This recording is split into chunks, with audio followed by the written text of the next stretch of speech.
আমার মনে হয়, আমি ব্যক্তিগতভাবে বলছি বোঝার জন্য, সেটা হচ্ছে ওয়াজ মাহফিল অনেক আলোচনা শুনছি, শুনে থাকি, মোবাইলে আরও আরও বিভিন্ন জায়গায় শুনে থাকি, সবাই এইভাবে ওয়াজ নসিহত আলোচনা করতে থাকে। আমার মনে হয়, আমার ব্যক্তিগতভাবে মনে হয় ক্লিয়ার করলে মনে হয় যে আমরা রব রব করতেছি, রব ছাড়া আমরা কাদেরকে মানলে এই রব মানায় ব্যাঘাত ঘটে, এটা স্পষ্ট করলে আমার মনে হয় সবাই বুঝতে বেশি কমফোর্টেবল মনে করবে। আমি যেটা মনে করতেছি যে হ্যাঁ, এই কাজটা করলে এই যে রবের বিপক্ষে কাজ হইতেছে, এটা ক্লিয়ার করলে আমার মনে হয় আরেকটু আলোচনা ফলপ্রসূ হইতে পারে, যেন বুঝতে সুবিধা হইতে পারে। আমরা যেমন বলি, আমি যেমন বলতেছি আমরা একমাত্র রবকে মানবো, রবকে মানবো, আলোচনার মধ্যে আল্লাহকে মানো, আল্লাহকে ছাড়া কাউকে মানো না, আমরা শুনে থাকি, অ্যাভেলেবল শুনতেছি। কিন্তু এই কথার মাঝেই যদি একবারে প্রতীয়মান করে দেওয়া হয় যে এই কাজটা করলে রবের বিপক্ষে, রবকে বাদ দিয়ে মানা হলো, যে এই ধরনের আলোচনা যদি হয়, আমি একটা মত প্রকাশ করলাম এখন, তাহলে আমার মনে হয় যারাই আছি জ্ঞানগর্মা যতটুকু আছে ক্লিয়ার হয়ে যাইতেছে যে না, এই কাজটা করলে আল্লাহকে মানা, আল্লাহর বিপরীত মানলাম, এই কাজটা করা যাবে না। আলোচনা এইভাবে বলতে বলতে আমিও শেষ হয়ে যাব, এই আপনাদের মতো আরও শেষ হয়ে গেছে, কিন্তু ক্লিয়ার হইতেছে না, কিন্তু ক্লিয়ার না, কেউ ধূম্রজাল, আলোচনাই চলতেছে, ক্লিয়ার হয় না। আমি মনে করি আলোচনার মধ্যে এই জিনিসটা ক্লিয়ার করা উচিত, যে কাজটা করতেছি, এ ভাই আপনি এই কাজটা করলেন, এটা আল্লাহর বিরুদ্ধে হয়ে গেল, এটাকে আল্লাহকে আপনি মানলেন না, এই কাজটা করলে আল্লাহ নিষেধ, এই যে অমান্য করলেন, এই যে আল্লাহকে মানা হইল না। কিছু কিছু কার্যকলাপ এগুলো আমি মনে হয় ক্লাস করলে ভালো হয়। ধন্যবাদ। আপনি বলেন আপনার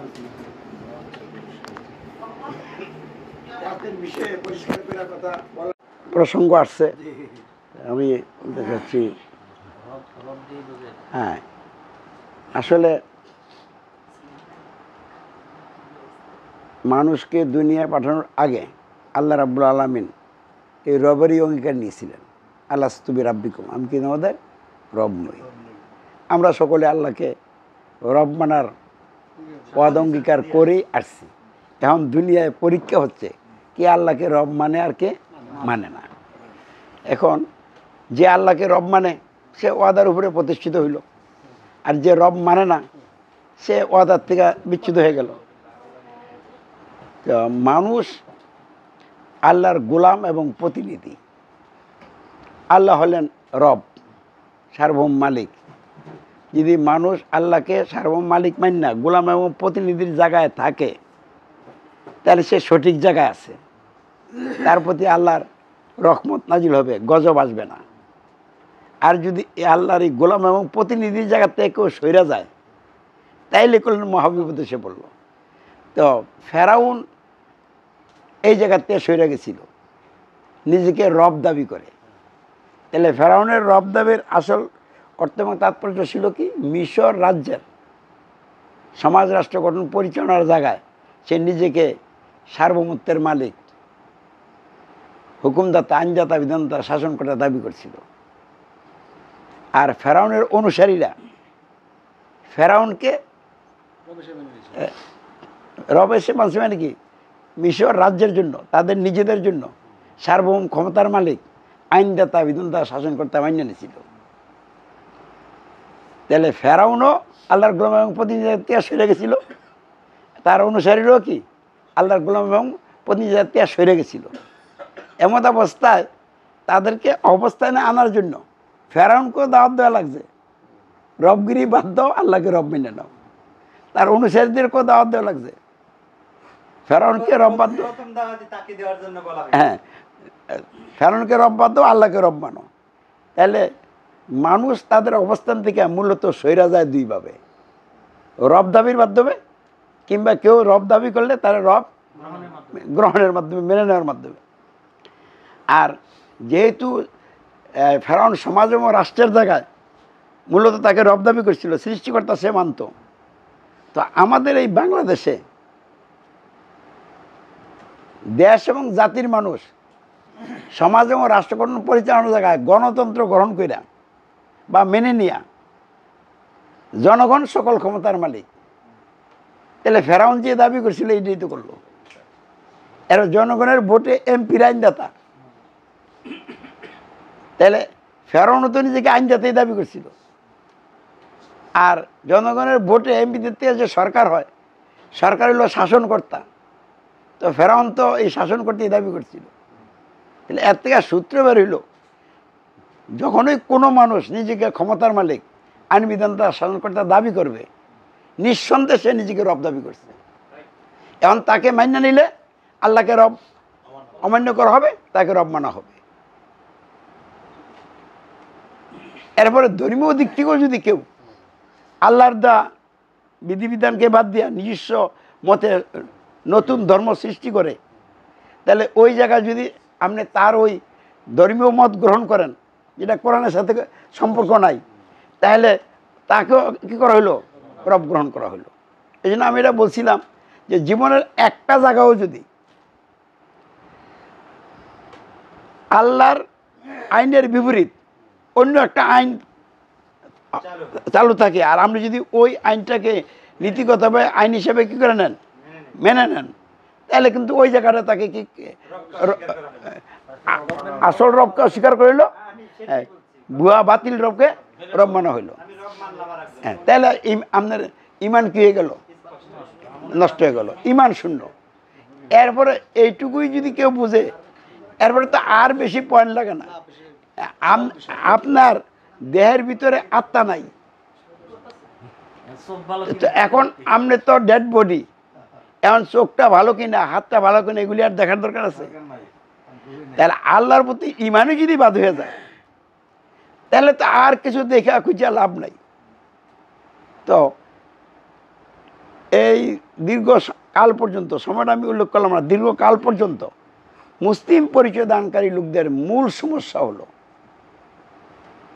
আলেম ওলামা, পীর মাশায়েখ, স্কলার যতই বলেন না কেন, সব লোক আল্লাহকে রব বাদ দিয়ে মানুষকে রব মান্না ইমান শূন্য হয়ে আছে।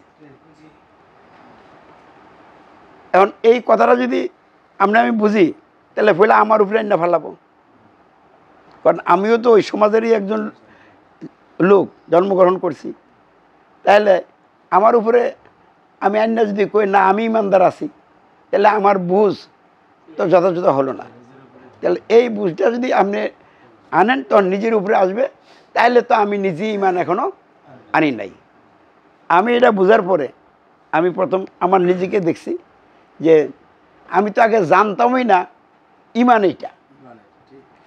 আগে জানতাম আল্লাহ আছে বিশ্বাস করা, হ্যাঁ, বা নামাজ রোজা করা, কিছু আল্লাহ বিল্লাহ করা, এটার নামই তো ইমান। কিন্তু ইমান যে সার্বভৌমত্ব, আইন বিধান, কর্তৃত্ব, মানে এটা আর একটু ক্লিয়ার করি আমি।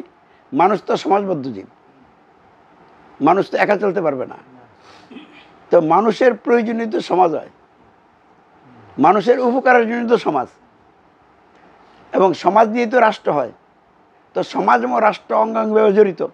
তো সমাজ এবং রাষ্ট্র গঠনও করতে হবে, পরিচালনা করতে হবে।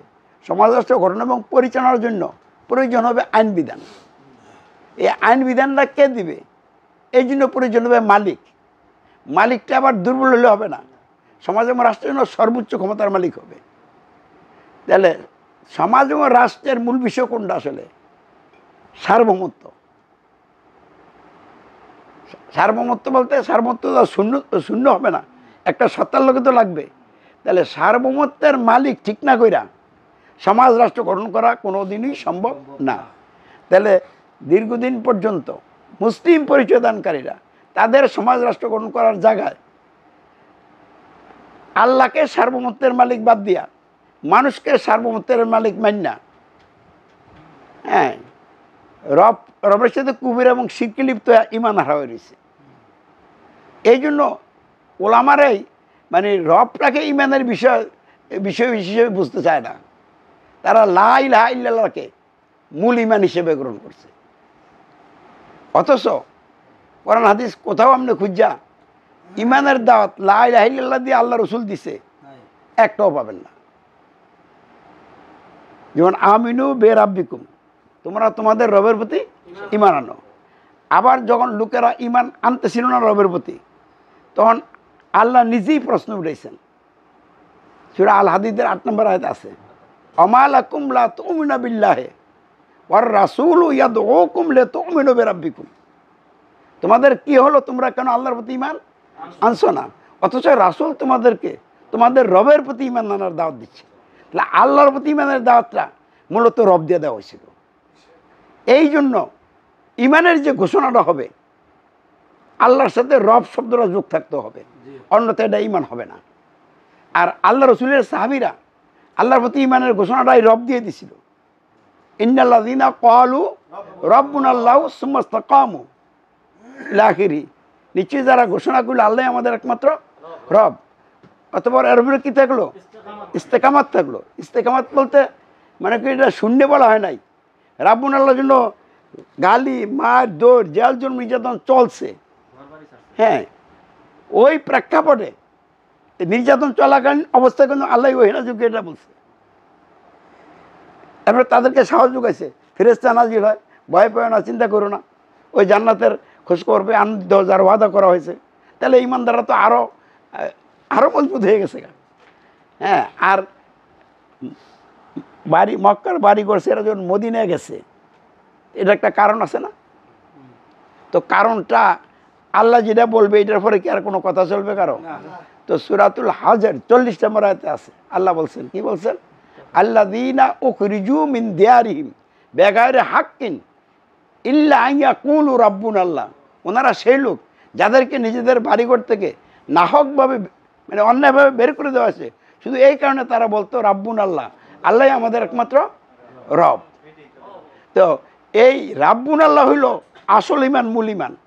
এখন গণতন্ত্র এই ঈমান খতম করে দিছে, সৌদি আরবের রাজতন্ত্র এই ঈমান খতম করে দিছে, পৃথিবীর বিভিন্ন রাষ্ট্রে কোনো না কোনো একটা মানবরচিত ব্যবস্থা আছে। তো তাহলে এইসব মানবরচিত ব্যবস্থা হলো চরম গুমরাহি।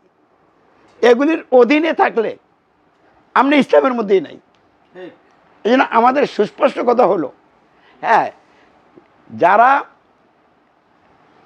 মানবরচিত ব্যবস্থার ভিত্তিতে রচিত সংবিধানের বিরুদ্ধে বিদ্রোহ করবে না, এরা কেউ ঈমানদার না। আর সমাজ, রাষ্ট্র সংবিধান ছাড়া তো হয় না। সংবিধান লিখিত হইতে পারে, অলিখিত হইতে পারে। বইটার নাম তো সংবিধান না, বইটাতে আইন কানুন লেখা দেখে না এটার নাম সংবিধান হয়েছে। তাহলে লিখিত অলিখিত এখানে লেখা আর অলেখা এটা বড় কথা না, আইনগুলি হলো মূল কথা। তাহলে কোনোদিনের সমাজ আইন বিধান ছাড়া তো হয় নাই। তাহলে আমাদের এই বাংলাদেশে 54 বছর পর্যন্ত, অতীতটা বাদ দিলাম, পরেরটা পিছনে না যে এখানতেই ধরেন না, এই 54 বছর পর্যন্ত যেই সংবিধান দিয়ে রাষ্ট্র চলছে, তো সকল মানুষ এই সংবিধানটা মেনে নিছে রাষ্ট্র পরিচালনার জায়গায়। তাহলে এই সংবিধান মেনে নেওয়ার কারণে 1 নম্বরে আল্লাহকে রব অমান্য করা হয়েছে, 2 নম্বরে আল্লাহকে ইলাহা অমান্য করা হয়েছে, 3 নম্বরে রসুলকে নেতা এসে মানা হয় নাই, অমান্য করা হয়েছে। যার কারণে আল্লাহ আকবার শূন্য হয়ে গেছে, আশহাদু আল্লা ইলাহা ইল্লাল্লাহ এবং আশহাদু আন্না মুহাম্মাদ রাসূলুল্লাহ, এই 3টা বিষয় কি হয়ে গেছে? বাদ হয়ে গেছে। তাহলে আমাদের অবস্থান কোথায়? আমরা ইসলামে। ওই আয়ামে জাহিলাতে যেমন লোকেরা ইসলামের বাইরে ছিল, আজকের এই মুসলিম পরিচয় দানকারীরা সবাই ইসলামের বাইরে আছে। কারণ এই কথাটা যখন আমি বলছি, তখন ইসলামী দলগুলো, বাংলাদেশ জামাত ইসলামী, চরমোনাই, তাবলিগ জামাত, আওয়ামী লীগ, বিএনপি, সবগুলি একসাথে আমার বিরুদ্ধে রাজপথে নামছিল, আমাকে একবার উৎখাত করে ফেলবে। একটাও মাঠে থাকতে পারে নাই, কারণ আমার ছিল যে আমার রবই যথেষ্ট আমার জন্য। হ্যাঁ, এরপরে মনে করেন কি, ওই বিরোধিতা যারা করছে, হ্যাঁ, তারাও পরে বুঝতে পারছে, দলিল খুঁজে পাইতেছে না যে লা ইলাহা ইল্লাল্লাহ যে আমরা ঈমান বইলাইতেছি, মূল ঈমান, এটার দলিল কোথায়? এটা ঈমান ঠিক আছে, কিন্তু এটা হলো ঈমানের সর্বোচ্চ শাখা, এটা ইসলামের দ্বিতীয় মৌলিক বিষয়। তাহলে ইসলাম যদি কেউ গ্রহণ করতে চায়, ইসলাম কি জানতে হবে, বুঝতে হবে, এবং ইসলামের মৌলিক বিষয়গুলি কি কি জানতে হবে, বুঝতে হবে, গ্রহণ করতে হবে, গ্রহণের ঘোষণা দিতে হবে, সাক্ষ্যঙ্কের দিতে হবে, তাইলে সে মুসলিম হবে। এখন লোকেরা মুসলিম কিনা আগে এটা কোন ধরেন, পৃথিবীর মধ্যে এখন সবচেয়ে সচেতন দল হলো বাংলাদেশ জামাত ইসলামী। রাজনৈতিক দল হিসেবে ধর্মীয় দিক থেকেও এবং তাদের মধ্যে অনেকগুলো বুঝেশোনাও ভালো। এখন এই দলটা গণতন্ত্র অমান্য করছে, গণতন্ত্রের সংবিধান অমান্য করছে। এদের কাছে ধর আমি কথা বলি তো এরা কয় যে যেটা করে এটা তো রাষ্ট্রদ্রোহী হয়ে যাব। তো সকল নবীরা রাষ্ট্রদ্রোহী ছিল। রাষ্ট্র মানে কি? আমার তো জয়েন্ট ইন্টারগ্রেশন ছেড়ে নেওয়া হয়েছে, বুঝছেন? আমি তো আর এমনি এখানে মস্ত কথা বলতেছি না। এখানে যে আসছি আমি বললাম গোয়েন্দাদের নলেজে দিয়ে আসছি যে আমি অমুক জায়গায় যাচ্ছি। এরা কিন্তু জানে আমি যে এখন এখানে আছি, এবং এরা বলে দিচ্ছে আপনারা যদি কোনো সমস্যায় পড়েন আমাদেরকে জানাবেন, কারণ এই থানার লোকেরা তো এসে আমার এখানে ডিস্টার্ব করতে পারে। তাহলে ইসলামের কাজ কি আমরা মানুষের না জানিয়ে করবেন? ওপেন কাজ। তো আমি যখন ইউটিউবের মুখে পড়ে তাদেরকে বুঝাইছি এই কথাগুলি, তখন তারা কয় আপনার থেকে আজকে ইসলাম আমরা শিখলাম, এতদিন পর্যন্ত ইসলাম কি জিনিস জানতাম না। তো আপনার তো এখন কি করব আমরা? আমাদের রাষ্ট্রীয় ব্যবস্থার বিরুদ্ধে আপনি বিদ্রোহ করছেন, পৃথিবীর কোনো রাষ্ট্রীয় ব্যবস্থাও মানেন নাই, তাহলে আপনারা কোন রাষ্ট্রে পাঠাবো? রাষ্ট্র খুঁজে তো পাইতেছি না। হ্যাঁ, এরপর রহস্য করে কয় যে আপনারা আমার কাছে একটা দরখাস্ত নেন সরকারের কাছে, একটা দ্বীপের মধ্যে আপনাদেরকে পাঠিয়ে দিই। এটা রহস্য করে আর কি। পর আয়সা বলে যে আপনারা অনেক কষ্ট দিছি, হ্যাঁ বিরক্ত করছি, আপনাকে আমরা ছেড়ে দিব। তো এখন আমার আগে দিল এরা আমার ছেড়ে দিব না। আমি আল্লাহর ইচ্ছা গ্রেপ্তার হই, আল্লাহর ইচ্ছা ছাড়া পাই। ইব্রাহিম খলিলকে আগুনের কুণ্ডে ফালাইছে, পোড়াইতে পারছে না। তো এখন কি নমরুদে ফালাইছে? তারা ফালানোর সিদ্ধান্ত নিছে। আল্লাহ তাদের এই সিদ্ধান্তটাকে পরীক্ষা করার জন্য এবং দুনিয়ার মানুষের জন্য মাইল ফলক হিসাবে চোখ আঙ্গুল দিয়ে বুঝিয়ে দেওয়ার জন্য যে ক্ষমতা মানুষের নাই, হ্যাঁ এটা দেখাইছে।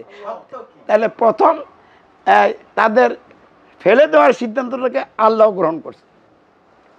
আল্লাহ গ্রহণ করছে তাকে ফেলে দিতে পারছে, তো পুরানোর সিদ্ধান্তটা আল্লাহ গ্রহণ করে নাই, এই জন্য কিছুই করতে পড়াইতে পারে নাই। তাহলে আল্লাহর ইচ্ছার বাইরে চুল পরিমাণ কেউ কিছু করতেও পারবে না, ভালোও করতে পারবে না, মন্দও করতে পারবে না। আমার দৃঢ় বিশ্বাস, এই বিশ্বাসের উপরে 100% যে নিজেকে প্রতিষ্ঠিত করে আল্লাহর নির্ভরশীল না হতে পারবে, সে কোনো দলের নেতা হইতে পারবে না ইসলামের। সে নিজেও নষ্ট হবে আর বাকি লোকদেরকেও নষ্ট করবে। আমরা হচ্ছে আমরা যত মুসলমান আছে পৃথিবীতে সবাই তো আমরা বলি যে আমরা রব হিসেবে আল্লাহরে মানি, সবাই বলে মুখে বলে, ঠিক আছে। এই কথাটা যখন আমি একজন বলতে যাবো যে তুমি রব হিসেবে আল্লাহরে মানো, ঠিক আছে, তখন তো সে বলবে যে আমি তো রব হিসেবে আল্লাহরে মানি। এই ক্ষেত্রে আমি তার কি এটা জবাব দিবেন? এটা আমি উত্তর চাই যে ধরেন আমি বলতেছি যে আমি রব হিসেবে আল্লাহরে মানি, ইলাহ হিসেবে আল্লাহরেই মানি, এখন এটা মানে সমস্যাটা কোথায়? আপনি এটা বলবেন যে আপনি যে আল্লাহকে রব মানেন, এই রব মানা দিয়ে আপনি কি বলছেন বলেন? এদের একটা বলবে, হ্যাঁ তার থেকেও নেবেন। আপনি বলবেন আপনি আল্লাহকে রব স্বীকার করতেছেন, মুখে বলতেছেন, তারপরে মানিও বলতেছেন, কিন্তু ঘটনা হলো এই, আপনি এমন এক সমাজে জন্মগ্রহণ করেছেন যেই সমাজে রাষ্ট্রে আল্লাহ রব হিসেবে প্রতিষ্ঠিত নাই। হ্যাঁ, যদি এটা বুঝতে যে তারা একটু ব্যাখ্যা করে লাগে ব্যাখ্যা করবেন। আপনি একটা সমাজে জন্মগ্রহণ করেছেন, তো রাষ্ট্রে জন্মগ্রহণ করেছেন, তো তো সমাজে একটা ব্যবস্থা প্রতিষ্ঠিত আসেনি, ব্যবস্থার সারা তো সমাজ চলে না। তাহলে এখন বাংলাদেশে কি গণতন্ত্র, তো গণতন্ত্রে বলছে সমাজ এবং রাষ্ট্রের জায়গায় ক্ষমতার মালিককে জনগণ। তাহলে জনগণ ক্ষমতার মালিক মানে কি? জনগণ এখানে চূড়ান্ত রায়দানকারী, তারা যেটা রায় দিবে এটার পরে আর কারো কথা এখানে চলবে না। তো এইটার মাধ্যমে জনগণ এখানে রব হয়েছে। তো আপনি এই জায়গাটা অমান্য করছেন নি, অথবা যদি কই যে আমি তো এটা মানিও কই নাই, অমান্য করি নাই কিন্তু মানিও তো কই নাই, তো যেটা প্রতিষ্ঠিত আছে, যেটা প্রতিষ্ঠিত আছে, এখন এইটা যদি আপনি অমান্য না করেন, চুপ থাকেন, এটার নাম মানা। এরপরে যদি সহজ সরল লোক হয় গ্রামের মেম্বার আসেনি, ইউনিয়নের চেয়ারম্যান আসেনি, উপজেলা চেয়ারম্যান আসেনি, আপনি তাদেরকে মেম্বার মানেন কিনা? যদি কয় যে মানি, তাহলে এই মেম্বার তো রব হয়ে রয়েছে, হয়তো এই মেম্বারও জানে না সে যে রব হয়ে রয়েছে। আমার আরো কিছু প্রশ্ন আছে, যেমন ধরেন হচ্ছে এই মসজিদে ইমাম সাহেব, আমরা তো তার অন্ধভাবে মানি। তারপরে হচ্ছে আমরা যেই দলের এখন না, মসজিদের ইমাম সাহেব রব হয়ে রয়েছে। হ্যাঁ, বাংলাদেশ জামাত ইসলামের আমিরও রব হয়ে রয়েছে।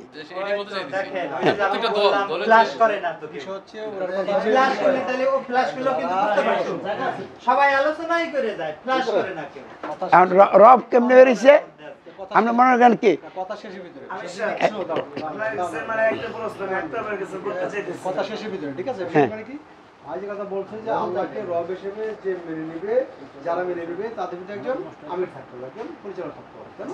তার অধীনে তারা ঐক্যবদ্ধ থাকবে, ঠিক আছে? এক। দুই নম্বর কথা হচ্ছে যে দল বা গ্রুপগুলো রয়েছে যারা নিজেদেরকে রব হিসেবে বলে যে রব হিসেবে মানি, তাদের দেখতে হবে তারা অন্য কারো অধীনে তারা লালিত পালিত কিনা, অন্য কারো নির্দেশ মানছে কি মানছে না, ঠিক আছে? যদি মানে একটু আক্তার ভাই, না ঠিক আছে, আমি বলতেছি প্রশ্নের প্রেক্ষিতগুলো আমি ব্যাখ্যা হয়ে দিতেছে, এরপরে আবার কি হয়ে যেতেছে, নাম উল্লেখ হয়েছে। আমরা নাম উল্লেখ করার সিদ্ধান্ত নিয়ে এখানে আসি নাই। এখন এই নাম উল্লেখ করলে আবার বিতর্ক গেলাম সৃষ্টি হয়। হ্যাঁ, তারপরও ক্লিয়ার তো করতে হবে। তাহলে একটা ইসলামী দল, নাম নিলাম না, গণতন্ত্রের অধীনে দলটা গঠন হইল। তো গণতন্ত্রের অধীনে দল হইলে গণতন্ত্রের সংবিধানকে মান্য নিতে হইল, গণতান্ত্রিক সংবিধানের আনুগত্য স্বীকার করিতে হইল, গণতান্ত্রিক সরকারের আনুগত্য স্বীকার করিতে হইল। তো এমত অবস্থায় এই দলটা তো আল্লাহকে রব্বাদ দিয়ে মানুষকে রব মেনে নিল, তাহলে এই দলটা তো আর ইসলামী দল হইতে পারে না। তাহলে এই দলের আমির এবং এই দলের লোকেরা এখন কি ইসলামে আছে? এই এই প্রেক্ষিতে কী হয়ে গেল? এটা ইসলামে নাই। এখন ইসলামে নাই বললে তারা খেপবো। এই খেপার বই যদি আপনি না বলেন, তাহলে কি তাদের উপকার করলেন না ক্ষতি করলেন? তাহলে খেপলে খেপবে, কিন্তু কথাটা বলতে হবে। তাহলে এইভাবে দেখা যায়। এটা বাদ দিয়ে অন্যভাবে বলতেছি, ইসলাম প্রতিষ্ঠার জন্য আল্লাহর পক্ষ থেকে পদ্ধতি আছে না নাই? কারণ ইসলাম তো পরিপূর্ণ। তাহলে ইসলামও আল্লাহ পাঠাইছেন, আবার ইসলামটা কীভাবে প্রতিষ্ঠা করতে হবে এই পদ্ধতিটা আল্লাহ দিচ্ছেন। আর এই পদ্ধতিটার কথা আল্লাহ রসুল যেভাবে করছেন, এটি তো ইসলাম প্রতিষ্ঠার পদ্ধতি। তাহলে এখন যদি কেউ বলে ইসলাম প্রতিষ্ঠার পদ্ধতি 2টা বা 3টা, তাহলে একটা ছাড়া, উনি যে এই কথাটা বললেন, আল্লাহর কথার বিপরীত আরেকটা নতুন কথা বললেন নি। তাহলে আল্লাহর কথার বিপরীত যদি কেউ আরেকটা কথা ফাঁসলা দেয়, এই তো রব হয়ে গেল। আমার কথা হচ্ছে কি যে মাইন্ড করেন না, কথা হচ্ছে আপনি তো এখানে আমি সাহেব, আপনার কথা সবাই মানে, আপনি আবার দেখা গেল এরকম নতুন কিছু দিলে আমরা যদি ওইটা মানি নেই, কিন্তু আপনিও রব হয়ে যাবেন। হ্যাঁ, অবশ্যই। আমি যদি এমন কিছু দেই যেটা কোরআনের এন্ট্রি, তাহলে আমি রব হয়ে গেলাম, আর আপনি যদি আমারে মানেন, আমার রব মানলেন। হ্যাঁ, আপনার কথার কিন্তু ওইখানে হ্যাঁ, যে আমরা চাচ্ছি যে আমাদের যে আমির হবে তিনি আমাদেরকে আল্লাহ পাকের যে রবীয়তের যে গাইডবুক আছে সেখান থেকে আমাদের গাইডবুকের কথা বলবে, আর আমরা শুনবো এবং মেনে নেব। এবং আমরা চাচ্ছি যে আমরা যখন বলবো যে দেখ এটা রবের নির্দেশ, আমি সাহেব বলবো, আমি সাহেব বলবো, শুনলাম, মেনে নিলাম, যদি সে রবের কথা হয়ে থাকে। আমার সমাজ দেখা যাচ্ছে কোন দিকে আমি সাহেব বলে আমি বলবো না, এর কথা বলা তো আমার বুঝছি। এই সমস্যার আমি আরো কথাটা বলতেছি, শেষ হয়নি এই কথাটা। তো আপনি যে প্রশ্ন করেছিলেন, প্রশ্নের প্রেক্ষিতে আমি যা বললাম মোটামুটি আপনি উত্তর পাইছেন তো? আচ্ছা, এবার আমি ডিটেলস কথাটা বলতেছি। বিশ্বের অবস্থা যেমন এটা কি সব মানুষ কোনো না কোনো মানব ব্যবস্থার অধীনে বন্দী হইয়া ইসলামের বাইরে অবস্থান করতেছে। হ্যাঁ, এমন অবস্থায় প্রথম তো একটা লোক লাগবে, যে লোকটা ইসলামের ভিতরে আসবে। একটা লোক ছাড়া তো হবে না। তাহলে আলহামদুলিল্লাহ এরকম একজন লোক মুফতি আব্দুল জব্বার রাহমাহুল্লাহ। তিনি, আমি বললাম এই যে কথাগুলি বলতেছি আমি নিজে নিজে গবেষণা করে গেলাম, এটা বের করতে পারি নাই। একজন এই কথাগুলি বলছে, তার সাথে আমি দীর্ঘদিন ছিলাম, তার থেকে তালিম নিয়েই মানে এখন বলতেছি। হ্যাঁ, তাহলে উনি প্রথম বুঝছে। তাহলে উনি কোথা থেকে বুঝলো? কারণ সারা পৃথিবীতে গেলাম কেউ রাব্বুন আলাই আসল ইমান মূল ইমান, লা ইলাহা ইল্লাল্লাহ ইমান মূল ইমান না, শাখা ইমান। এটা হলো ইসলামের অঙ্গীকার, আশহাদু আল্লা ইলাহা। তো এই বিষয়গুলি বলার কারণে বিভিন্ন আলেমদের সাথে তার অনেক কিছু দ্বন্দ্ব হয়েছে। উনি এটার উপরে দ্বারা প্রতিষ্ঠিত ছিলেন। তো এই উনি যে বুঝলেন, এটা কে বুঝাইল? তাহলে আল্লাহ রাব্বুল আলামিন যদি একটা লোককে বাছাই করে, তাহলে তো উনি তারে বুঝাইব। তাহলে আল্লাহ ওনাকেই এই বিষয়গুলি বোঝানোর জন্য কি করছিলেন? বাছাই করছিলেন, এবং ওনাকে আল্লাহ বুঝাই দিয়েছেন। এরপর ইসলাম কীভাবে প্রতিষ্ঠা হবে, এটার জন্য কোরআন সুন্নাহ তো সব আছে, কিন্তু এখান থেকে এটা বের করে একটা বুঝ দিতে হবে। তো তাহলে উনি বলছেন এই তিনটা বিষয়ের, এই যে তিনটা বিষয় বললাম এতক্ষণ, এই তিন বিষয়ের দাওয়াতের মাধ্যমে যারা দাওয়াত কবুল করবে, এই দাওয়াত কবুলকারীরা এই বিষয়ে নিয়ে যিনি আমির, ওই আমিরের আনুগত্যে আসবে। দাওয়াত কবুল করলো কিন্তু আনুগত্যে আসলো না, তাহলে তো বিচ্ছিন্ন থাকবে। তাহলে বিচ্ছিন্ন থাকার কি নাই? সুযোগ নাই। তাহলে আনুগত্য আসলেই ওনার নেতৃত্বে এই দাওয়াত কবুলকারীদের একটা সমাজ হবে। তাহলে এই সমাজের সাথে সারা পৃথিবীর যত সমাজ আছে, জাতিসংঘ এবং তার আন্ডারে এবং প্রত্যেকটা রাষ্ট্রের আন্ডারে যত দল মত প্রতিষ্ঠান আছে, সকলের সাথে দ্বন্দ্ব লাগবে এই বিষয় না। এই দ্বন্দ্ব হইতে হইতে ইমানের পরীক্ষা দিয়া সর্বোচ্চ পরীক্ষায় উত্তীর্ণ হলেই আল্লাহ যেখানে ইসলাম প্রতিষ্ঠা করবেন, ওখানে একটা অনুকূল পরিবেশ তৈরি করে আল্লাহ এই ইমানদার নেতার নেতৃত্বে ইমানদারকে রাষ্ট্রীয় নেতৃত্ব কী করবেন? দান করবেন।